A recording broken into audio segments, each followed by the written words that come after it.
और जब हम कंपाउंड लिपिड्स के बारे में आपसे जानकारी साझा करेंगे और आपको जहां भी दिक्कत होगा आप निश्चित रूप से पूछिए। देखिए, नॉर्मल फैट, फैट के साथ, फैट इंक्लूड्स मतलब फैट, ऑयल, वैक्स, कुछ भी, इसके साथ अगर हम नॉन फैट ग्रुप को जोड़ें तो ये जो है कंपाउंड लिपिड बनाता है। बड़ा सिंपल सा ये स्टेटमेंट है ना। जैसे कि अगर सोचो कि हम फैट के साथ प्रोटीन को जोड़ दें, फैट के साथ हम फॉस्फोलिपिड्स वाले जो कंपाउंड्स होते हैं उसको जोड़ दें, तो ऐसे कई प्रकार के लिपिड्स का फॉर्मेशन हम लोग देखते हैं। तो जो इसमें टाइप्स आता है, सबसे पहला और सबसे कॉमन और सबसे पॉपुलर टाइप है जिसे हम लोग सबसे ज्यादा पढ़ते हैं, वो होता है फॉस्फोलिपिड्स। क्लास 8-9 से ही पढ़ना शुरू कर देते हैं इसको। जो सेकेंड ग्रुप है जिसमें कि शुगर जुड़ा रहता है, दैट इज कॉल्ड ग्लाइकोलिपिड्स। ये सब हम लोग जानते हैं पहले से ही। तीसरा है जिसमें सल्फर जुड़ा रहता है, उसे हम लोग बोलते हैं सल्फोलिपिड्स, सल्फोलिपिड्स। और ये अच्छा थर्ड हो गया। और फोर्थ जो है, फोर्थ को हम लोग कहते हैं लाइपोप्रोटीन। बहुत इंपॉर्टेंट है सर, आपको यहाँ बहुत डिटेल से सब पढ़ाया जाएगा, सब बताया जाएगा। तो आप एक एक चीज को खूब बढ़िया तरीके से सीखिए। अभी जो सबसे पहला टाइप आता है हमारा, जो सबसे कॉमन है, सबसे पॉपुलर है, विद्यार्थी सबसे ज्यादा पढ़ते भी हैं, दैट इज कॉल्ड फॉस्फोलिपिड्स। ये फॉस्फोलिपिड्स हमारे साथ इसलिए भी ज्यादा जुड़ता है क्योंकि हम लोग मेम्ब्रेन पढ़ते हैं, तो मेम्ब्रेन में हम लोग को ये पढ़ने का मौका मिलता है फॉस्फोलिपिड्स, इसलिए ये सबसे ज्यादा हमारे लिए अटैचमेंट है। लेकिन हमारे लर्निंग आउटकम्स क्या है? लर्निंग आउटकम्स का मतलब होता है कि जब हम फॉस्फोलिपिड पढ़ रहे हैं तो हम लोग को किन किन बातों पर ध्यान देना चाहिए। अगर मैं आपसे बोलूं कि किन किन बातों पर ध्यान देना चाहिए, तो सबसे पहला है इसका कंपोजिशन। आपको इसके कंपोजिशन पर ध्यान देना पड़ेगा कि किन चीजों से बना है। दूसरा है nature of hydrocarbon chain, hydrocarbon chains of fatty acids, जो इसका हिस्सा होता है, इस पर आपको ध्यान देना होगा। और जो तीसरा महत्वपूर्ण आता है वो आता है इसका प्रॉपर्टीज। अगर ये तीन चीज हम सीख लेते हैं, आप सब लोग कॉपी में जरूर लिख रहे होंगे, लर्निंग आउटकम्स है हमारे, अगर इन तीनों चीजों को हम सीख लेते हैं, इसका मतलब है कि फॉस्फोलिपिड्स में हमारी जानकारी एकदम सॉलिड जानकारी है और हमको कोई हिला नहीं सकता है। अब हम बात करें फॉस्फोलिपिड्स के आगे के बातों को, तो हम लोग नॉर्मली फॉस्फोलिपिड्स को अपने अर्ली एकेडमिक डेज में क्या देखते हैं कि मेम्ब्रेन में है, ऐसा एक रे डायग्राम बनाते हैं कि ये जो है उसका हेड है और ये जो है उसका टेल है, ऐसे ही बनाते हैं। ये हिस्सा है उससे हम लोग बोलते हैं फॉस्फोलिपिड का हेड, और इस हिस्सा को हम लोग बोलते हैं फॉस्फोलिपिड्स का टेल। फिर हम कहते हैं कि इस पर प्लस माइनस चार्जेज होते हैं, अर्थात ये पोलर होता है। ये सारी बातें आप जानते हैं, और इसको हम लोग बोलते हैं नॉन पोलर। ठीक है, नॉन पोलर। तो polar head, non polar tail. ये जो टेल है वो है क्या? यह जो टेल है वो है हाइड्रोकार्बन चेन। ठीक है, आप जब नेट सीएसआर का एग्जाम देखें, कई बार आप देखेंगे कि टेल नहीं लिखता है, वहां वो लिखता है हाइड्रोकार्बन चेन। अब जो विद्यार्थी टेल को समझा नहीं, तो वो सोचता है कि ये टेल और हाइड्रोकार्बन चेन तो दो अलग अलग चीज है। नहीं, दोनों एक ही चीज है, एक ही चीज को हम लोग कहते हैं। अब हम लोग को इन बारीकियों को सीखना है। ये हेड क्या होता है, टेल क्या होता है, कैसे दिखता है, क्या इसके प्रॉपर्टीज होते हैं। तो सोचिए कितना इंटरेस्टिंग है ये। अब आते हैं कि फॉस्फोलिपिड का टाइप्स क्या है। ऑब्वियसली केमिकल कंपोजिशन के बेसिस पे पाया जाता है, एकदम गहराई से सीखना है हर बात को। अगर हम इसके बोलें कि क्या कंपोजिशन है, तो फॉस्फोलिपिड वो जिसमें ग्लिसरॉल है, जिसमें ग्लिसरॉल है उसे हम लोग क्या कहते हैं, ग्लेसरो। बड़ा अच्छे से, ग्लेसरो फॉस्फोलिपिड्स। सबको दिख रहा है?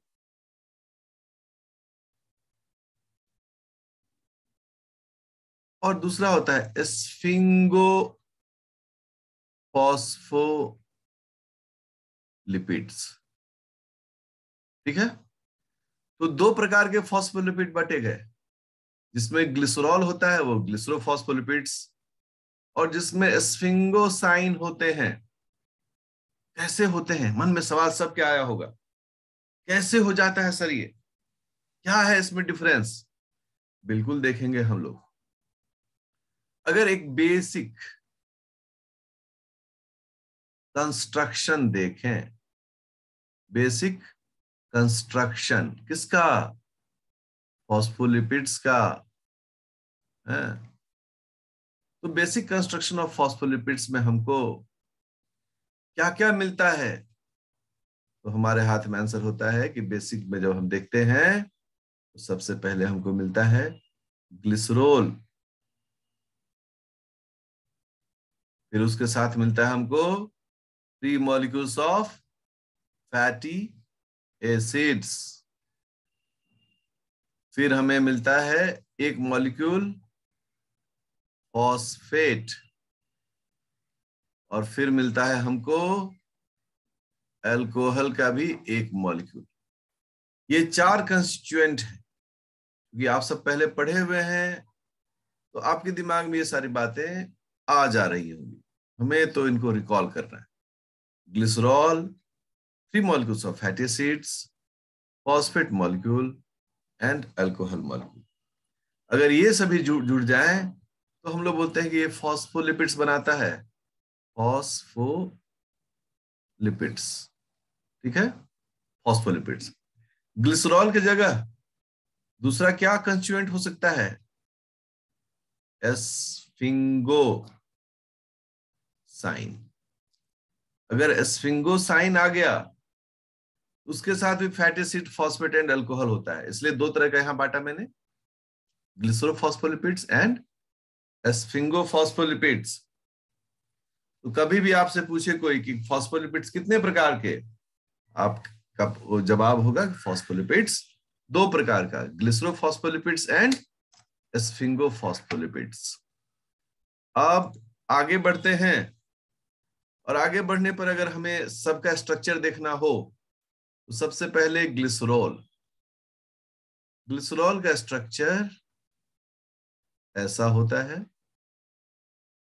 ठीक है ना, 3 कार्बन का स्केलेटन है और हर एक कार्बन के साथ OH जुड़ा हुआ है। इसका नंबरिंग होता है 1, 2 एंड 3। सेकेंड है फैटी एसिड्स। तो फैटी एसिड को रिप्रेजेंट करते हैं हम लोग R1COOH। ठीक है, ये हो गया ग्लिसरॉल, और ये हो गया फैटी एसिड्स। R है, R1 जो है यह सैचुरेटेड भी हो सकता है और अनसैचुरेटेड भी हो सकता है, दोनों प्रकार के फैटी एसिड्स हो सकते हैं। तीसरा ग्रुप जो है वह है फॉस्फेट। फॉस्फेट इस प्रकार से हम लोग इंडिकेट करते हैं, न्यूट्रल पीएच में फॉस्फेट पर नेगेटिव चार्ज होता है। Okay, so this is called phosphate, PO4 3-, ये होता है फॉस्फेट। ये 3 हमारे स्ट्रक्चरल कंस्टिट्यूएंट के मेंबर्स हैं। और चौथा जो कंस्टिट्यूएंट हमारा होता है that is called alcohol compound. Alcohol compounds. तो इसमें जो अल्कोहल कंपाउंड्स होते हैं उसके लिमिटेड एडिशंस हैं, सारे के सारे। ऐसा नहीं कि आप सोचो इथेनॉल जो है जिससे वाइन बनता है, शराब बनता है, उसको भी ले आएंगे इसमें तो गड़बड़ा जाएगा मामला। ग्लिसरॉल है, ग्लिसरॉल भी एक अल्कोहल कंपाउंड है। अब हमारे लिए महत्वपूर्ण है कि हम अल्कोहल कंपाउंड्स के बारे में जाने जो कहाँ मिलता है, फॉस्फोलिपिड्स से मिलता है। तो देखो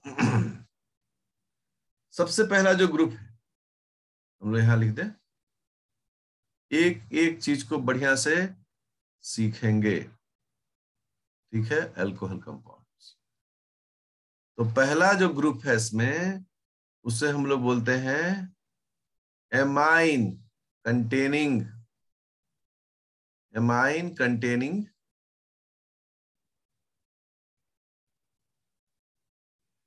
amine containing alcohol compound, alcohol compound. वैसे कंपाउंड्स, अल्कोहलिक कंपाउंड्स जिसमें अमाइन ग्रुप, इसके अंदर में पहला एग्जांपल आता है वह है सेरीन। हम सब लोग जानते हैं कि सेरीन क्या है। सेरीन एक अमाइनो एसिड है ना। इसमें अल्फा कार्बन से अमीनो ग्रुप जुड़ा हुआ है, एक प्लस चार्ज है। एसिड ग्रुप जुड़ा हुआ है जो आपकी कार्बोक्सिलेट होगा, इस पर नेगेटिव चार्ज है। हाइड्रोजन जुड़ा हुआ है और साथ में क्या जुड़ा हुआ है, CH2OH। अब जब भी O कर रहे हैं तो उस पर ऐसे लोन पेयर इलेक्ट्रॉन देते हैं। देखो सेरीन एक अल्कोहल कंपाउंड है जिसमें OH भी है, अमीनो ग्रुप भी है और कार्बोक्सिलेट ग्रुप भी है।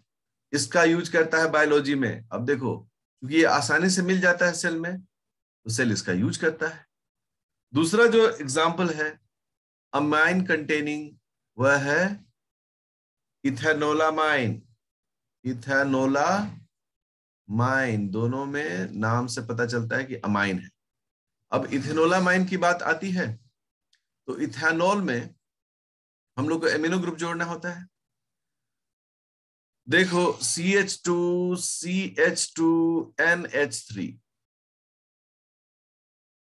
ठीक है, NH3 पर प्लस चार्ज। अब जब हम लोग ऐसे पढ़ते हैं तो हम लोग को चार्ज पर ध्यान देना चाहिए, ये मिस नहीं करना है। यहाँ एक नेगेटिव चार्ज है और यहाँ एक पॉजिटिव चार्ज है, इसलिए सेरीन में क्या है, न्यूट्रल है। ये इसका नेट चार्ज क्या है, net charge of serine is 0।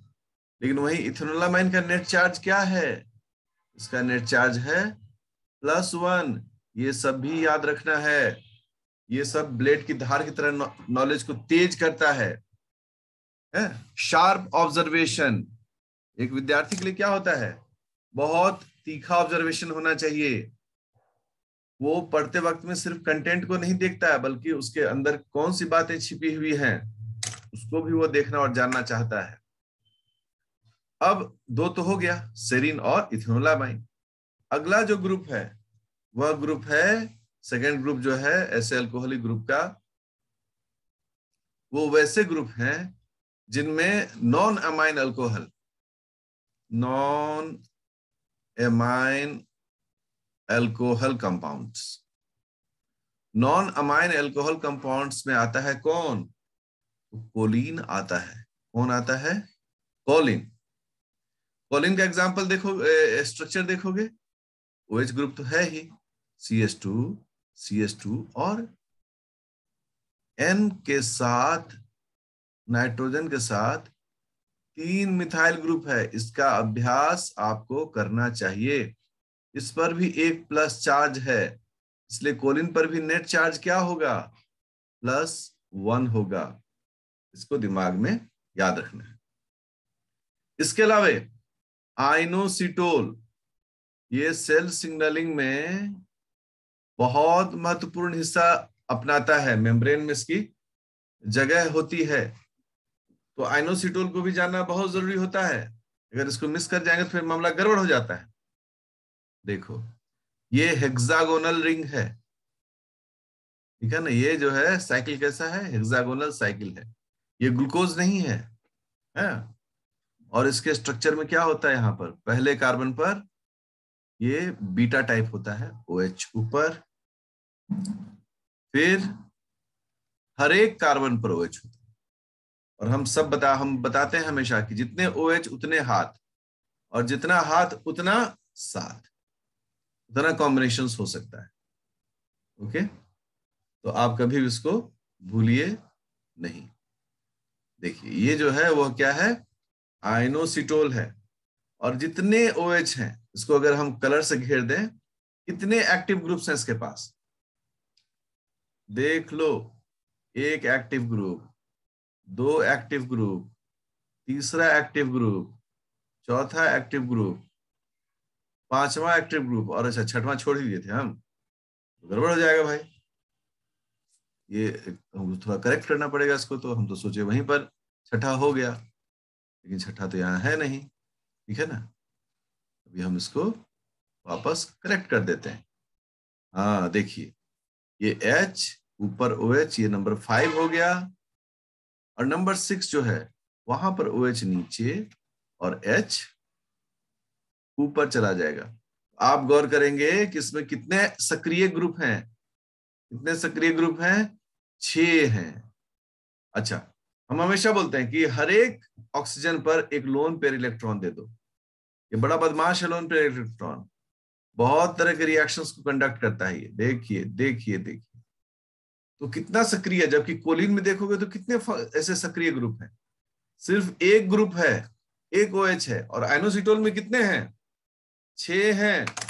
समझते हैं कितना ताकतवर ये हो गया है, इट्स वेरी पावरफुल। और इसीलिए आइनोसिटोल का यूज सेल सिग्नलिंग में होता है। और हम लोग जब बायोटेक्नोलॉजी में पढ़ते हैं, स्पेशली कैंसर ट्रीटमेंट या सेल बिहेवियर में, हमारे सामने आइनोसिटोल आते रहता है। और जो एक और इसमें ग्रुप आता है, ठीक है, उस ग्रुप को अगर हम देखें, उस ग्रुप को अगर हम देखें तो that is called cardiolipin. Cardiolipin ये भी क्या है, एक तरह का OH containing, alcohol containing compound है। रेयर यूज होता है बट होता है। अब इसमें देखो 3 कार्बन का चेन होता है, ठीक है, जैसे ग्लिसरॉल दिखता है ना, उसी प्रकार का यह दिखता है, जैसे 3 कार्बन का चेन। ओके, पहले कार्बन पर OH, दूसरे कार्बन पर एक एसिड ग्रुप होता है R1, और तीसरे कार्बन पर भी एक एसिड ग्रुप होता है। तो आप देखिए कि एक ऐसा कार्डियोलिपिन मॉलिक्यूल है जिसमें 3 कार्बन पर, पहले कार्बन पर OH अल्कोहल ग्रुप, और बाकी 2 कार्बन पर क्या है, कार्बोक्सिलिक एसिड ग्रुप जो है वो बिलोंग करता है ना। और R1 R2 करके इसमें हाइड्रोकार्बन के चेन्स भी होते हैं। तो आपको सभी को ये होमवर्क है कि आप इन सभी स्ट्रक्चर्स का अभ्यास करेंगे, ठीक है, तो ही फिर आप इसमें अभ्यस्त हो सकते हैं। हम नॉर्मली स्ट्रक्चर्स ज्यादा नहीं बनाते हैं। अब हमें इन सभी स्ट्रक्चर्स को जोड़ना है, ठीक है। एक बेसिक स्ट्रक्चर हम सिखाते हैं, उसको देखोगे कैसे होता है, ठीक है। चूंकि आप सब लोग पहले पढ़े हैं इन चीजों को, तो आपके दिमाग में सारी बातें होंगी और आप इसको रिफ्रेश कर सकते हैं। बट ये सारी चीजें कभी नहीं भूलने वाली बातें हैं। देखो, ग्लिसरॉल का स्ट्रक्चर बनाते हैं अच्छे से सब लोग, अपने कॉपी में मेरे साथ इस स्ट्रक्चर को बनाइएगा। OH OH और ये रहा OH। ओके, साथ में यहां पर 2 फैटी एसिड्स का यूज किया जाता है, HOOCR1, HOOCR, ठीक है। और ये जो नीचे जो सबसे अंतिम वाला है, वहां पर हम सीधे यूज कर लेते हैं किसको, फॉस्फेट को, HOP, समझ गए।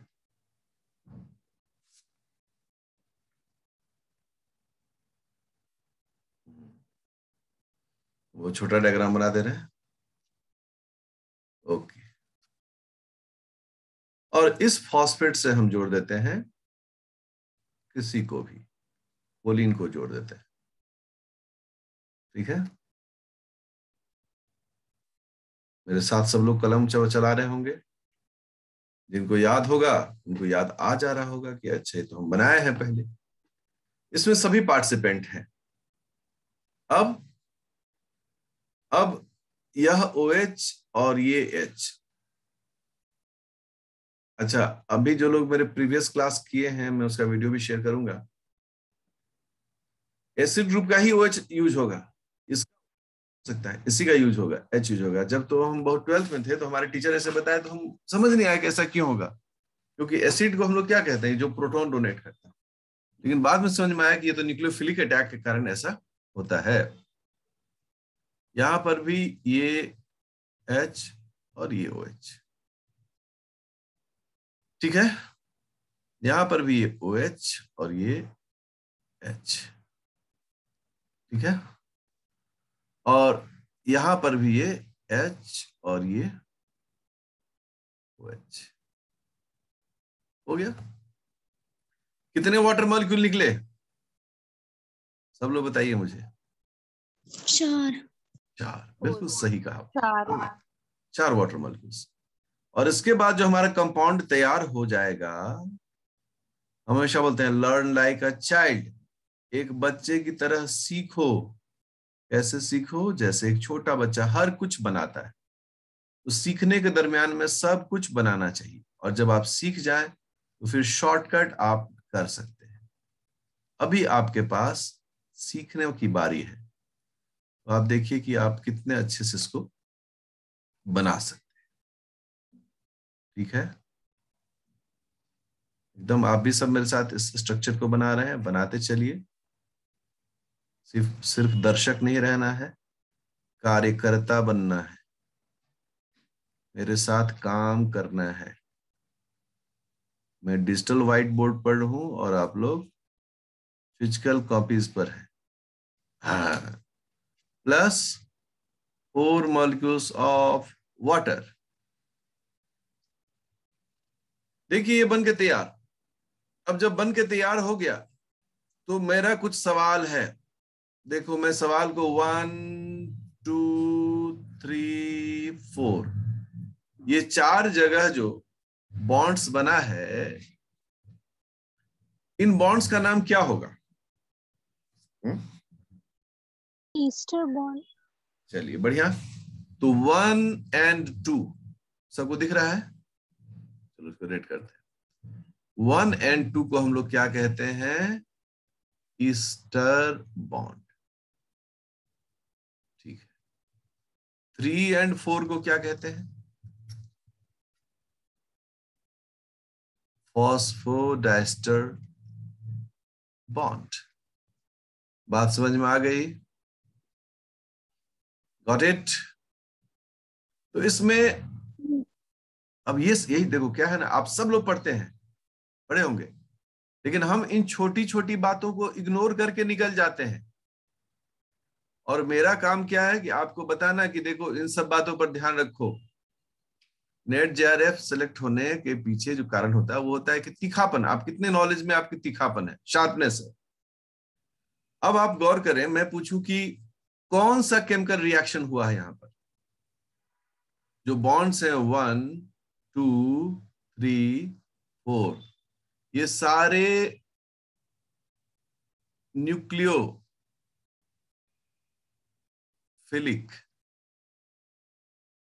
अटैक से बना है, से बना। ठीक है, आज हम डॉट क्लास में आपको न्यूक्लियोफिलिक अटैक क्या होता है उसके बारे में बताएं। ठीक है, और सब का सब जो है, अगला वर्ड बोलते हैं एनहाइड्रिक बॉन्ड है। कैसा बॉन्ड है? एनहाइड्रिक बॉन्ड है, क्योंकि ये वाटर के निकलने या वाटर के जुड़ने से बनता है। हम ये स्ट्रक्चर पढ़े हैं, लेकिन अभी उस स्ट्रक्चर में कितनी गहराई हमने विकसित करी। सर अब ये स्ट्रक्चर दिखने लगा है मुझे, क्योंकि अब मैं बॉन्ड्स को भी जान रहा हूं। अब मैं इसमें बॉन्ड्स बनने के पीछे कौन सा कारण है, न्यूक्लियोफिलिक अटैक है, उसको भी जान रहा हूं। अगर हम न्यूक्लियोफिलिक अटैक जानते हैं तो बिल्कुल ही जानते हैं, कोई दिक्कत नहीं है, न्यूक्लियोफिलिक अटैक। अब ये आपका हो गया एक स्ट्रक्चर बनाने का तरीका। अब इसका नेमिंग, कैसे नेमिंग होता है? तो देखो, यहां से लेकर, मतलब ग्लिसरॉल वाले स्ट्रक्चर से लेकर इस फॉस्फेट वाले का एक नाम, और जो फंक्शनल, जो इसमें अल्कोहल ग्रुप जुड़ा हुआ है उसका नाम अलग। तो इस पूरे जगह को, ये जो जितना दूर हम स्ट्रक्चर बनाए हैं, इसको हम लोग बोलते हैं फॉस्फैटिडाइल। और ये चूंकि कोलिन है तो नाम पड़ गया कोलिन, इसका नाम पड़ गया फॉस्फेटिडाइल कोलिन। आपके मन में सवाल आएगा कि सर ये फॉस्फेटिडाइल क्यों नाम पड़ा? ठीक है, तो इसलिए नाम पड़ा जी क्योंकि ये जो स्ट्रक्चर है,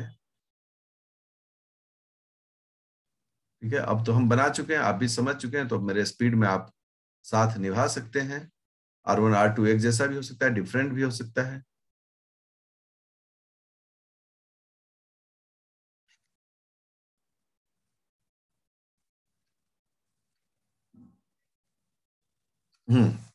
ये स्ट्रक्चर, इस स्ट्रक्चर को हम लोग बोलते हैं फॉस्फैटिडिक एसिड। ठीक है, और जब इससे एक दूसरा अल्कोहल ग्रुप जुड़ जाता है तो इसका नाम हो जाता है फॉस्फेटिडाइल। फॉस्फेटिडाइल, और जो एक्स का नाम है वो नाम लिख देंगे। तो ये फॉस्फेटिडिक एसिड से ये फॉस्फेटिडाइल टर्म का उद्भव हुआ है। ठीक है, तो ये जो है यहां पर एक स्ट्रक्चर का हम लोगों ने फॉर्मेट देखा है।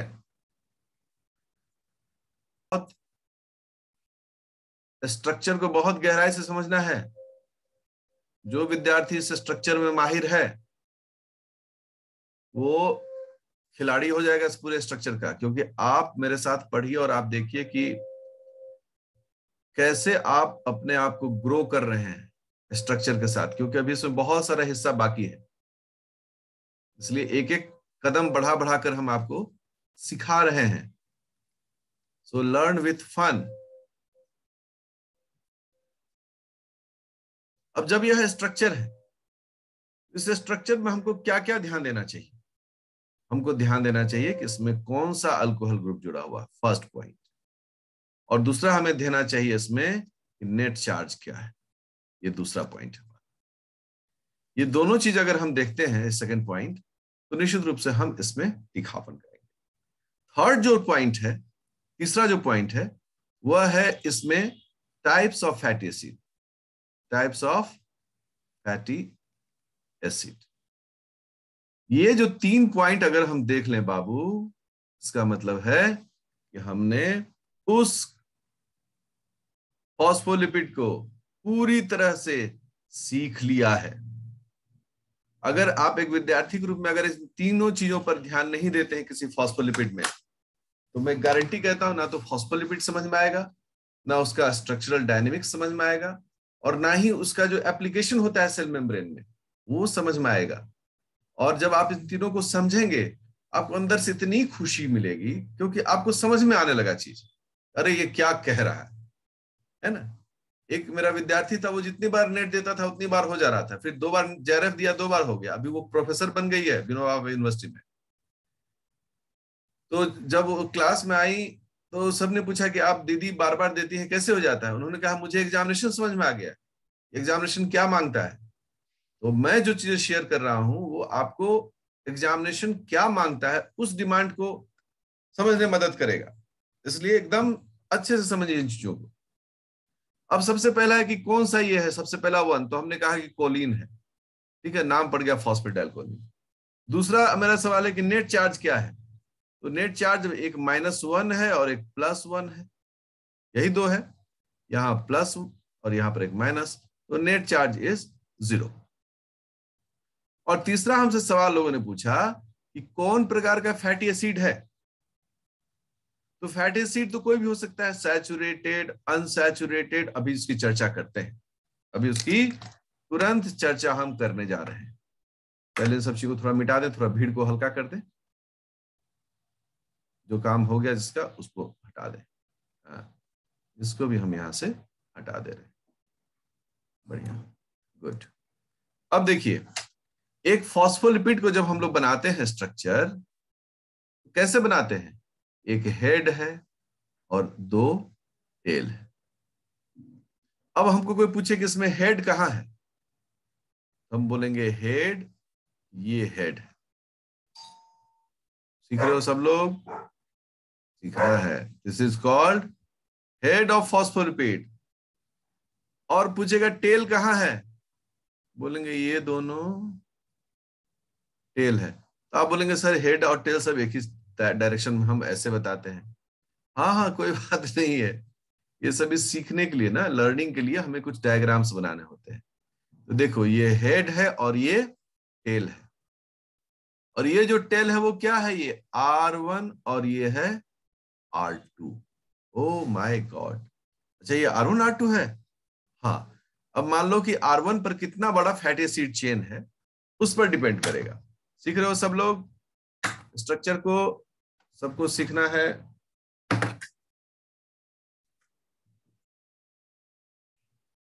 अब देखिए, हम इसको ऐसे मिटाते हैं, अरे इसको भी मिटा देते हैं। अब जरा मुझे बताओ तो कि